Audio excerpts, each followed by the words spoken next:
empezamos con la comunicación de los resultados. ¿Ustedes qué piensan que se debería de hacer el momento de comunicar resultados a un paciente o hacerles una devolución? Primero que nada, pues explicarle de manera precisa y clara lo que llevó su procedimiento y los resultados que obtuvo. Así podemos evitar algún tipo de reacción o malentendido negativo por parte del paciente, porque hay veces en donde uno no se sabe explicar y el paciente puede entender lo peor del mundo y le puede causar, no sé, un malestar, no sé. Igual debe de estar adaptado a la cultura del paciente, ¿no? Porque digamos hay palabras que incluso no va a entender y cosas así.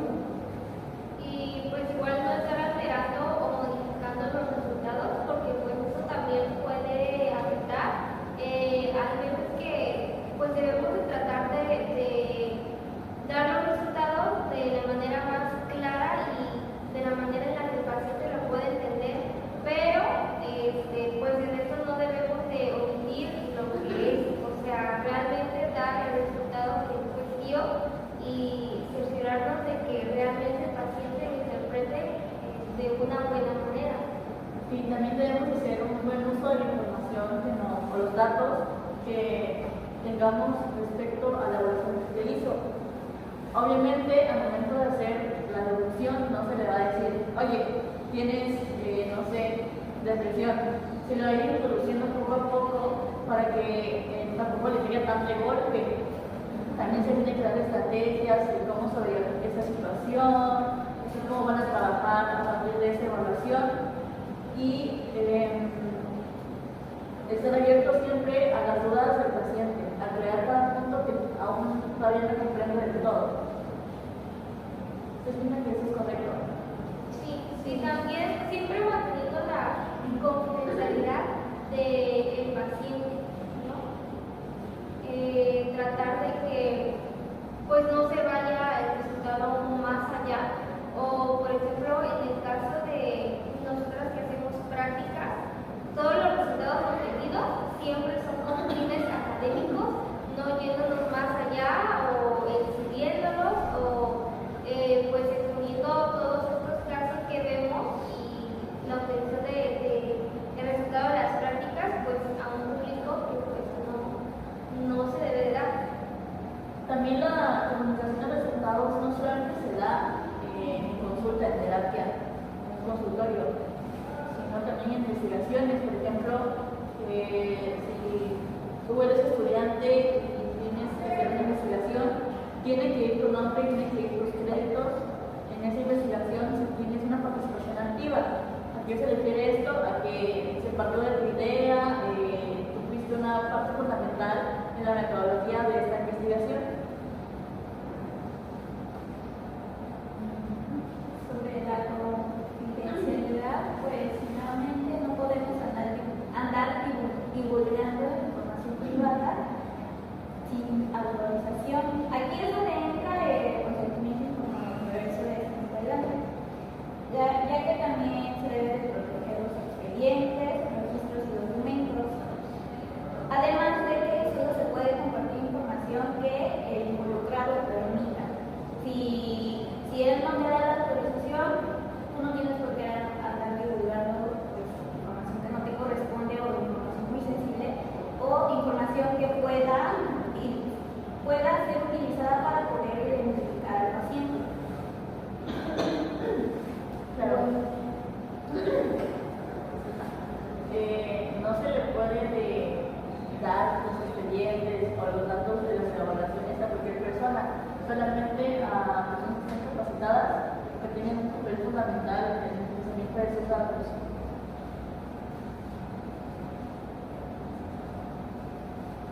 Igual es importante de cuando, digamos, un psicólogo que se dedica a dar terapia, digamos, que tiene un asistente o secretaria, no se le puede, no porque sea su asistente, está consciente de todos los registros, o sí está consciente de los registros, pero lo que se le recomienda al psicólogo es que solo ponga iniciales y lo más relevante para conocer el caso, porque tampoco ella debe de estar enterada por el hecho de confidencialidad. Bueno, aquí a mí me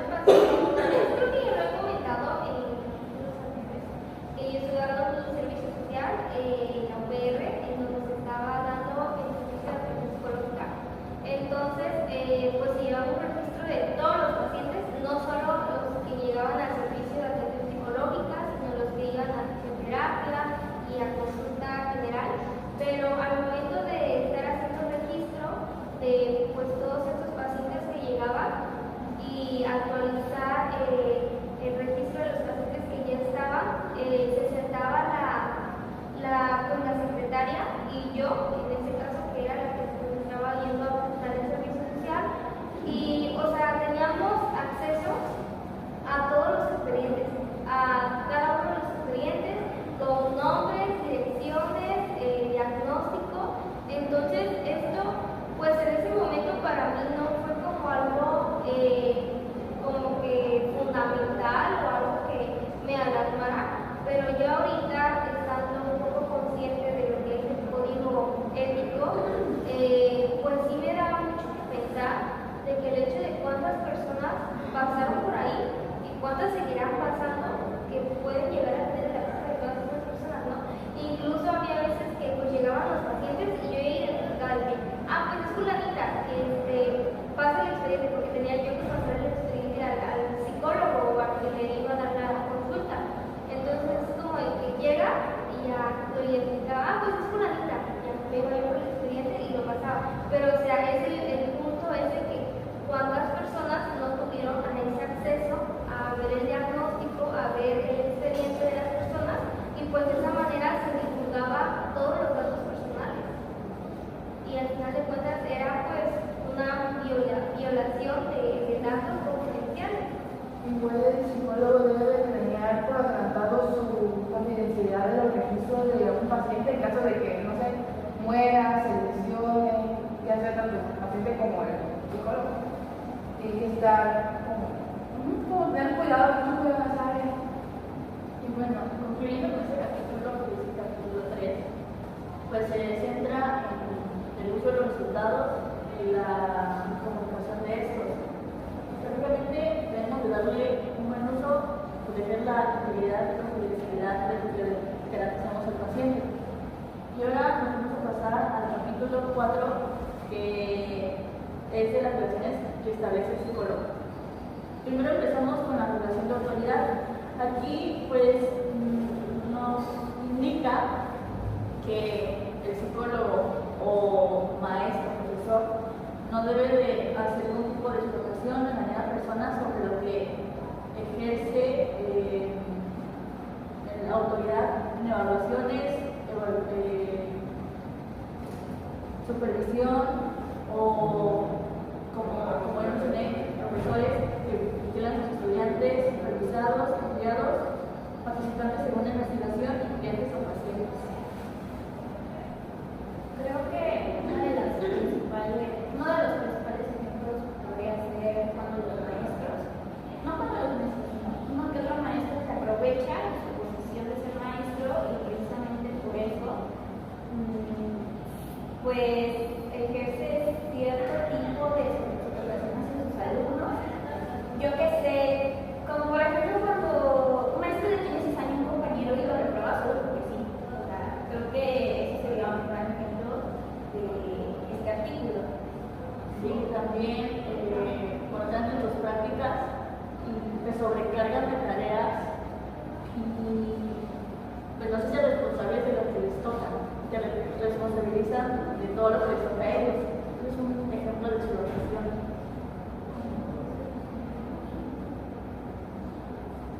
Los profesores, cuando los profesores o personas que te están supervisando en tus prácticas, como el ejemplo que puse, pues te sobrecargan de actividades que les corresponden a ellos.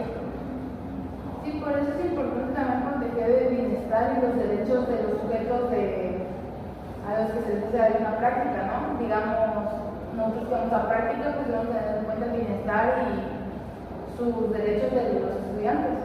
Al igual que tener derechos, pues, de cuidar el derecho y el bienestar de los animales, porque pues, también se les tiene que igualar los derechos, cuidarlos.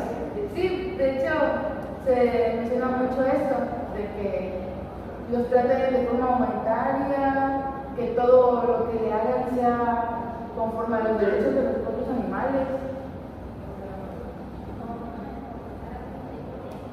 También nos indica que la única forma que el psicólogo debe interferir al momento de la participación con los participantes o recolectar los datos es que haga un diseño adecuado de la metodología de la investigación que se aplicara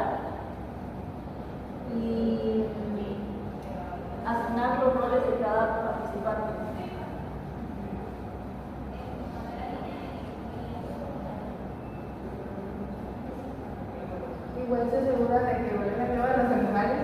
Igual todo, digamos, es una investigación y el psicólogo está a cargo de ciertos participantes o las personas con las que trabaja deben de estar en cuidado de que ellos sí cumplan con los requerimientos que necesitan los animales, cuidado, atención, higiene, todo. Sí, porque al final como supervisor es su responsabilidad de que todo salga bien y de que también las personas involucradas no corran algún tipo de riesgo. Porque si un supervisor ignora, por ejemplo, en una práctica de estudiantes de psicología, tienen un supervisor que se da cuenta de los errores, pero aún así no hace nada, pues lo que puede provocar es que los mismos alumnos no noten sus propios errores y los sigan cometiendo, perjudicando a los que están involucrados, con quienes estén trabajando. Entonces, realmente es peligroso porque algo que nos han indicado durante el poco tiempo de carrera que hemos llevado es que el principal objetivo es el bienestar del paciente. Para los participantes en casos de investigación. Sí, les puede dar tomar el diagnóstico como un mal tratamiento. Digamos, si alguien te diagnostica con depresión, pues tienes que tomar antidepresivos, cuando no es depresión. Ahora nos vamos con el tema de relaciones duales o múltiples. Aquí nos indica que el psicólogo debe evitar establecer relaciones que no sean profesionales con los pacientes, estudiantes o participantes de la investigación para esto con el fin de que no haya una interferencia en caso de pacientes en su proceso, en caso de estudiantes pues su desempeño académico o en investigaciones que no interfieran con los resultados que se van a entregar. Pues sí, un ejemplo podría ser que yo, siendo profesional, le doy terapia a ella, que pues, de cierta forma tenemos un vínculo de que no debe interferir en los resultados y en el tipo de información que ella pueda proporcionar. Pero igual hay ocasiones en las que, digamos, comunidades son muy pequeñas, donde el psicólogo no puede o se dificulta como mantener esa relación del psicólogo-paciente para nada, porque es una comunidad muy pequeña y le ofrecen ayuda o algo, y si él necesita la ayuda, pues como que choca, ¿no? ¿Qué opinan ustedes sobre eso? Sí, pues yo opino que está bien siempre y cuando también se marquen límites y se deben de evaluar las condiciones en las que pasa esto. Como tú dijiste, solamente puede ser cuando hay como una comunidad rural, que sus ideas están como distintas, porque son como más unidos. Entonces, es una forma de que ellos demuestran virtud hacia el profesional, pero como dije antes, también se deben marcar límites para que este trato no sea tan frecuente y no haya interferencia en el desempeño del psicólogo. Pues yo siento que esto es un punto muy complejo, ya que pues desde antes de estar yendo a terapia o de estar dando terapia, pues ya tenemos muy presente el hecho de que no podemos atender a personas con las que ya tengamos vínculos creados, de algún familiar, algún conocido, algún amigo, o personas de las cuales ya conozcamos como que un poco más allá de su vida que de lo que se debe de llevar en terapia. Entonces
quién es la persona que se le va a atender específicamente y aclarar usos probables de los servicios proporcionados o la información obtenida.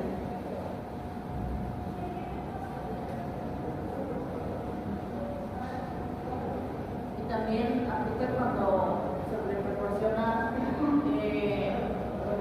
apoyo en grupos, debiendo aclarar los peligros de la confidencialidad de la información que al interior del grupo se ventile y será todo lo que esté a su alcance para proteger esa información.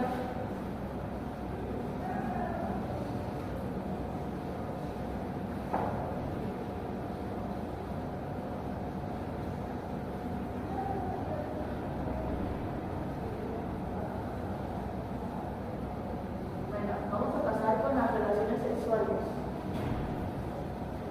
Aquí, primero nos indica que el psicólogo no debe de como acceder a ese tipo de relaciones si hay algún tipo de acoso o hostigamiento por parte del paciente o al revés, viceversa. En dado caso de que llegue a suceder, lo que el psicólogo puede hacer es terminar el procedimiento con esa persona y trasladarse a alguien más, dándole los motivos de por qué lo termina. También, y si es viceversa, el paciente puede cambiar de psicólogo. Sobre esto, el psicólogo debe de respetar la decisión del paciente, ya que, pues, si se llegan a presentar estas circunstancias, no se puede sostener un buen procedimiento terapéutico. Igual cuando, digamos, se llega a consulta a un paciente, pero ya tuviste relaciones con esa persona, anteriormente, aunque haya sido años, llegan a tener detalles al momento de la interacción. Puede que la relación del paciente terapéutico no sea la mejor por ese hecho. Y si en algún momento llega a haber como algún tipo de indicio de que se le pueda dar una relación, pues eso está incorrecto. También si queremos iniciar una relación con el paciente, mínimo se deben de esperar 2 años para poder, de haber 2 años de haber terminado la relación terapéutica para poder iniciar una relación con la persona. Pero lo recomendable yo creo que sería que no sucediera esto, porque pues sí, Pero es que somos humanos, también no podemos abstenernos de sentir ese tipo de cosas. Pues sí, pero ¿qué prefieres? ¿Una relación o un vínculo profesional? Es por eso pero es por eso que salen ese tipo de cosas. Bueno, pues igual nos menciona que debemos de tomar en cuenta el tiempo transcurrido desde que tenemos la relación como profesional, la naturaleza y duración de la relación profesional y las circunstancias en las que se dio la terminación, la historia personal del paciente o del cliente estudiado o estado mental de la paciente o cliente y la probabilidad de un impacto adverso sobre el paciente. También cualquier declaración o acción por parte del psicólogo durante el curso de la terapia profesional. Pues aquí prácticamente nos dice que si en dado caso llegara a haber principios de poderle dar terapia a una persona con la que ya se mantuvieron ese tipo de relaciones, pues debemos de considerar todos esos puntos, ¿no? Como bien sabemos, pues hay personas que cuando terminan sus relaciones terminan bien, incluso pueden seguir llevándose con las familias de la pareja o todo normal, todo bien, y hay personas que pues no terminan tan bien, ¿no? Entonces, obviamente que si llega a mí un ex con el que pues terminé bien y ya tiene muchísimo tiempo y no creo que pueda generar un impacto en la terapia, la relación que ya tuvimos anteriormente, pues podríamos considerar el atenderlo, ¿no? En dado caso de que no fuera así, pues lo podemos referir con alguien más, igual viceversa. Si yo llegara en dado caso, pues a consulta con una persona con la que ya mantuve relaciones, pero veo que hay cierta incomodidad o está afectando, pues prácticamente lo que pasó en la terapia, pues mejor buscar a otro psicólogo a donde acudir. Igual dice de que el psicólogo no debe tener relaciones sexuales con estudiantes, participantes de una investigación, cualquier persona a la que esté a su cargo, porque pueden haber malos entendidos o problemas como que, no sé, amenazarte, explotación, cosas. Incluso pueden utilizar la información que tú les confiaste para darte.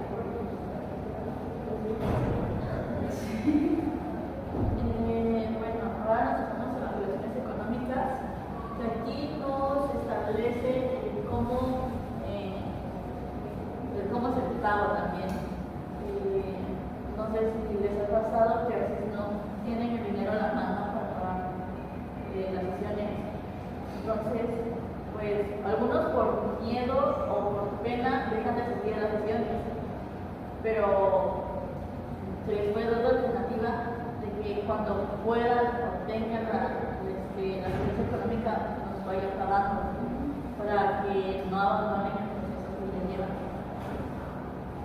Pues sí, porque al fin y al cabo es un servicio que como psicólogo se está prestando, es como ir al médico, te cobran por el servicio, como cualquier otra cosa.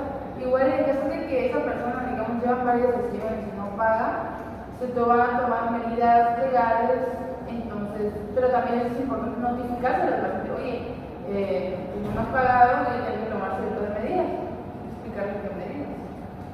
Claro, pero siempre tratando de no establecer ese tipo de relaciones económicas, que al final de cuentas, pues pueden llegar igual a malos términos, ¿no? O sea, sí, desde un principio ya en el consentimiento informado, previamente se da pues los datos y las limitaciones de la consulta y el trato entre psicólogo-paciente, ¿no? Y uno de esos puntos es el acuerdo sobre los pagos, pero en dado caso, pues lo mejor yo creo que sería evitar ese tipo de relaciones económicas donde pues ya me debes, no me has pagado y qué pasa, ¿no? O también relaciones comerciales ya con los pagos, digamos, mira, bueno, te doy tanto y me das algo, digamos, si hay una persona es comerciante, no me pagues, pero me pagas otra cosa. O sea, comercio. A eso voy, también puede llegar a ser dañino tanto para el paciente como para el psicólogo. Bueno, ahora las relaciones con colegas y otros profesionales. Nos menciona que pues debemos de, al momento de, no sé, transferir al paciente, debemos primero preguntarle a nuestro colega si está dispuesto a tomar el caso, dándole como ciertos aspectos muy superficiales del caso, y ya cuando éste acceda, pues le damos a más profundidad sobre el caso. Además de que nosotros como psicólogos debemos de mantener y establecer relaciones basadas en respeto, colaboración, honestidad profesional y sobre todo el reconocimiento del trabajo hacia otros profesionales. No puede venir y decir, ay, es que ese no puede trabajar, no, por el físico. Igual es importante advertirle digamos, a otro psicólogo si te pide, no sé, o te comenta el caso, como va a ser el ejemplo, es importante decirle sobre sus fallas en ese momento, advertirle sobre las comunicaciones éticas. También por ejemplo, que están dando talleres en grupo, pues el pago de los salarios debe ser falta para cada uno. No porque tú trabajaste más o menos, te van a pagar menos. Perdón. Y al momento de tener las relaciones, en caso de que el paciente ya no necesite el servicio, pues el paciente debe realizar, o si el psicólogo considera que ya el proceso está llegando a su fin, si debe realizar al paciente o viceversa, para que haya un buen cierre de esto. Sí, digamos, hay psicólogos que se dan un contrato pedagógico, no, un terapéutico, algo así. Entonces, digamos, a mí mi psicólogo me dio un contrato, en ese contrato venía especificado, si el paciente desea terminar la sesión, puede solicitarlo 2 sesiones antes. para que tenga un cierre bien significativo. Sí, porque a veces los procesos como que terminan inconclusos. A mí me pasó y realmente nunca supe cuándo era el final hasta que ella me dijo, ya, está acá. Y pues era como que, pues, yo sentía que aún me faltaba, pero ella ya daba por terminada la sesión. Sí, y también creo que va de la mano con la confidencialidad. Como ya lo mencionó Carla, pues llegar a un contrato o un consentimiento informado que también se ve aquí. Y pues la confidencialidad y el consentimiento informado van de la mano. De que en el consentimiento informado se establece los objetivos, la finalidad que tiene, las estrategias que se van a utilizar, la duración, el costo, el servicio, ¿qué más? Las formas de pago. Fecha. El tiempo aproximado que dura cada sesión e incluso la secuencia, o sea, cada cuánto van a tener sesión. La frecuencia de las sesiones. Incluso también en caso de cancelación, digamos, un paciente cancela al psicólogo, a mí en el mismo contrato me decía de que si yo lo quería cancelar tendría que ser con 2 días antes de antelación, pues, anticipación, si no se me iba a cobrar el costo. Es que me muera, ¿no? Y también aquí se establece que todos los datos o la información brindada será confidencial con el fin de proteger al paciente. El consentimiento informado no solamente protege la integridad del paciente, sino del psicólogo, porque este queda como una justificación y como un aviso Y autorización. una autorización que te da el paciente para que está de acuerdo con lo que harás en el proceso terapéutico. Porque puede haber pacientes que, yo que sé, por X o Y razón, empiecen a decir que el psicólogo no les informó de tal que el procedimiento se iba a hacer así o que, no sé, que se iban a tomar evidencias, resultados y eso. Entonces el psicólogo puede sacar el consentimiento que el mismo paciente firmó para comprobar que lo que está diciendo no es verdad. Igual en casos cuando el paciente, digamos, abandona la sesión así como inconclusa, ¿no? Decida dejar de ir, el psicólogo no debe sentirlo como personal, de que, no, ya no, cuando vuelva a venir ya no, sino que no se lo tiene que tomar personal. Al igual cuando tienen discusiones o algo, digamos, si el paciente quiere discutir con el psicólogo, pues tampoco se lo debe tomar personal, solo utilizar las medidas que se requieren. Igual la decisión de cambiar de psicólogo o terminar los servicios. Digamos, si yo quisiera terminar mis servicios antes de concluir, él no tiene por qué oponerse, decir, no, ¿por qué? O ¿qué pasa? A menos que yo se lo quiera decir. Debe de respetar la Bueno, ya para concluir, pues aquí nos podemos dar cuenta que pues, todo lo que hemos hablado va de la mano, porque en el consentimiento informado se establecen todos los límites de las relaciones, de las formas de pago, como las relaciones económicas, y que siempre se debe de ver por la integridad y el bienestar del paciente, se debe priorizar al paciente. Sí, yo creo que eso sería todo. Sí, Por el caso. Muchas gracias. Hasta luego.